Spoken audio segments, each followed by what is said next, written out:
प्यारे दोस्तों, जुमे के दिन दुआ कबूलियत के 3 ऐसे वक्त आते हैं जिनके बारे में 90% लोग नहीं जानते। इन वक्त के बारे में हुजूर पाक सल्लल्लाहु ताला अलैहि वसल्लम ने भी ज़िक्र फरमाया है। हुजूर पाक ने फरमाया है, जुमे के दिन इन वक्त में दुआ ज़रूर मांगा करो, क्योंकि इस वक्त में बंदा अपनी ज़ुबान से जो भी लफ्ज़ निकालता है, अल्लाह उन लफ्ज़ों को अपनी बारगाह में कबूल फरमा लेता है। हम जाने अनजाने में बातों में मशगूल रहते हैं और वो वक्त जब गुजरता है तो ना जाने हमारी ज़ुबान से क्या क्या निकल जाता है, हालांकि हमें पता भी नहीं होता कि ये दुआ कबूलियत की घड़ी है। उस वक्त अनजाने में जो हम अपनी ज़ुबान से निकाल देते हैं वो पूरा हो जाता है और वही परेशानी हमारी ज़िंदगी में आ जाती है। तभी कहते हैं, फालतू बोलना हमेशा इंसान के लिए नुकसानदायक है। जितनी ज़रूरत हो उतनी ही बातें करें, क्या मालूम कौन सा वक्त दुआ कबूलियत का हो। इसी तरह जुमे के दिन 3 वक्त आप चाहें तो इन वक्त का सही से इस्तेमाल कर लें, या आप गफलत में इनका इस्तेमाल करके अपनी ज़िंदगी में परेशानी ला सकते हैं। अब ये आपको डिसाइड करना है, आपको अपनी ज़िंदगी में परेशानी लानी है या परेशानी दूर करना है। आइए अब जान लेते हैं वो वक्त कौन कौन से हैं। उससे पहले तमाम लोगों को जुमे की बहुत बहुत मुबारकबाद। अल्लाह हमें और आपको जुमे की रहमतों और बरकतों से माला माल फरमाए। आमीन अल्लाहुम्मा आमीन। हो सके तो कमेंट बॉक्स में आमीन ज़रूर लिखें। ये जो वक्त दुआ कबूलियत के हैं, इनमें सिर्फ आपको दुआ ही नहीं मांगनी है, दुआ मांगने का तरीका भी होता है। खासकर जुमे के दिन जो दुआ कबूलियत का वक्त, उसके कुछ वज़ाइफ आते हैं, उनको मैं आपको बयान करूँगा। आप चाहें तो नोट कर लें या स्क्रीनशॉट ले लें। जब आपके सामने वो वक्त आए तो आप इन वजीफ़ों को करके अपनी दुआओं को मांग सकते हैं। जुमे का दिन बहुत अफजल है। इस दिन ऐसे 3 मौके हैं हर इंसान के पास जो अपनी दुआ को कबूल करा सकता है। नंबर 1, सुबह फजर की अजान होते वक्त। ऐसा नहीं अजान हो जाए उसके बाद जुमे के दिन अजान के वक्त, यानी अजान हो रही है और आप उस वक्त में जो भी दुआ मांगते हैं वो दुआ अल्लाह की बारगाह में कबूल हो जाती है। जैसे ही अजान हो तो आप सबसे पहले अजान को दोहराएं, अजान के कलिमात का जवाब दें। अजान ख़त्म होने के बाद अजान के बाद ही दुआ पढ़ें।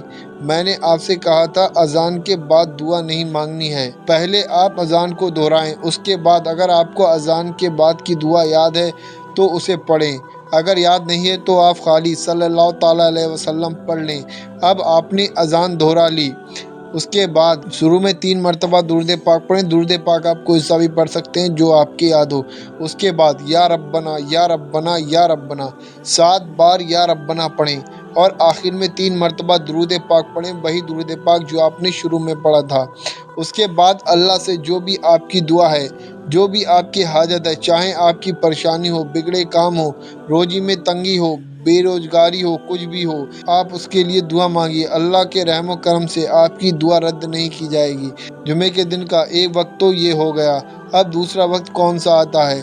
दूसरा वक्त आता है खुतबे के वक्त। जब हम जुमे की नमाज़ पढ़ने जाते हैं तो आपने देखा होगा इमाम साहब खुतबा 2 स्टेप में पूरा करते हैं, यानी एक बार खुतबा पढ़ के बैठ जाते हैं और फिर दोबारा से खड़े हो जाते हैं।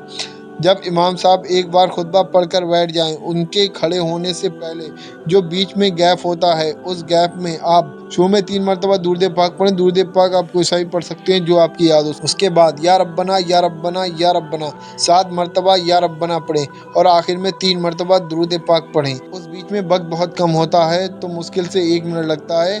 खाली आप 3 मरतबा सल्लल्लाहु ताला अलैहि वसल्लम पढ़कर भी दुआ मांग सकते हैं। इस वक्त के बारे में हुज़ूर अकरम सल्लल्लाहु ताला अलैहि वसल्लम ने इरशाद फरमाया, जो बंदा खुतबे के वक्त जो भी दुआ मांगेगा अल्लाह पाक उसकी दुआ को कबूल फरमाएगा। यहाँ जो आप भी दुआ मांगेंगे इंशाअल्लाह आपकी दुआ कबूल होगी। अब आपके समझ आ गया होगा 2 कौन से वक्त हैं जुमे के दिन। अब तीसरा वक्त भी समझ लीजिए। तीसरा वक्त होता है असर और मगरिब के दरमियान, यानी असर की नमाज से लेकर मगरिब की अजान से पहले पहले, जब दोनों वक्त मिल रहे हों। जुमे के दिन ये वक्त दुआ कबूलियत का होता है। आप इस वक्त में भी दुआ मांगें। शुरू में 3 मरतबा दुरूद पाक पढ़ें और उसके बाद या रब्बना या रब्बना या रब्बना 7 मरतबा या रब्बना पढ़ें और आखिर में 3 मरतबा दुरूद पाक पढ़ें। उसके बाद अल्लाह पाक से अपनी नेक और जायज़ दुआ मांगें। इंशाअल्लाह ये वो वक्त है जब आपकी दुआ रद्द नहीं की जाएगी। इन तीनों वक्त में आप अपनी परेशानी को दूर कर सकते हैं। शायद आप में से 90% लोग इन वक्तों के बारे में नहीं जानते होंगे। اب آپ کی طرح نہ جانے کتنے لوگ ایسے ہیں جو اس وقت کے بارے میں نہیں جانتے ہیں، اس افضل وقت میں بھی دنیاوی باتوں میں مشغول رہتے ہیں۔ آپ سے گزارش ہے آپ اس ویڈیو کو شیئر ضرور کریں۔ اگر آپ کی وجہ سے ایک بندہ بھی اس وقت میں خاموش رہا تو آپ کا یہ ویڈیو شیئر کرنا آپ کے لیے ایصال ثواب بن جائے گا۔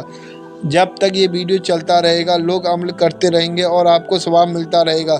تو سوچیے مت، اس ویڈیو کو جتنا ہو سکے شیئر کر دیجیے۔